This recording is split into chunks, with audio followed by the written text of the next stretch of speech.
One of the changes we made that came into effect January 1st of this year was a little shift in terms of how people can present their views to council in chambers, right? Yeah. So we have, always call us and email and have those community conversations, but we now have a public comment period at the beginning of our council meetings, which means it's an opportunity for residents to come forward, no pre-registration required, just to show up and tell us what they think about things that are on our agenda before we have our final deliberation and votes.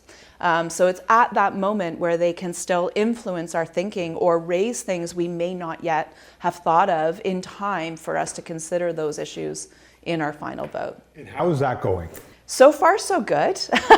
I think tomorrow I expect there will be a number of people at the mic following a delegation that's coming forward. That I think is going to be of great interest to the community. And I'll just jump in, just so people are aware, we're taping this on Monday, March 17th, and no, it's all good. Because sometimes we do shows here, and sometimes we're taping them in advance. So today is Monday, March 17th, and what Claire is talking about is a rural focus group led by Ian Angus and John Cullen, who are coming to talk about the fact that they feel amalgamation is broken.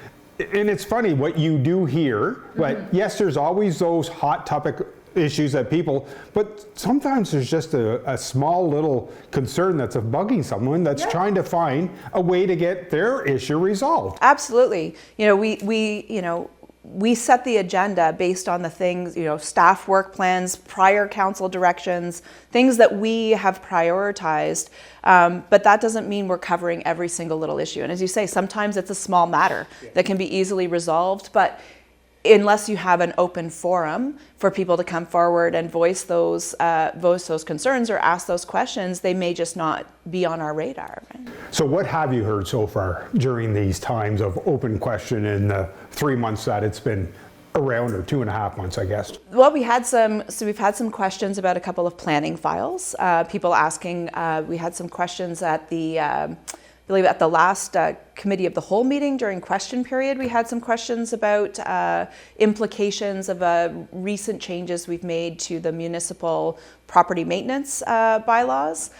So it's interesting what is really striking people and what people are interested in having a little bit more information about.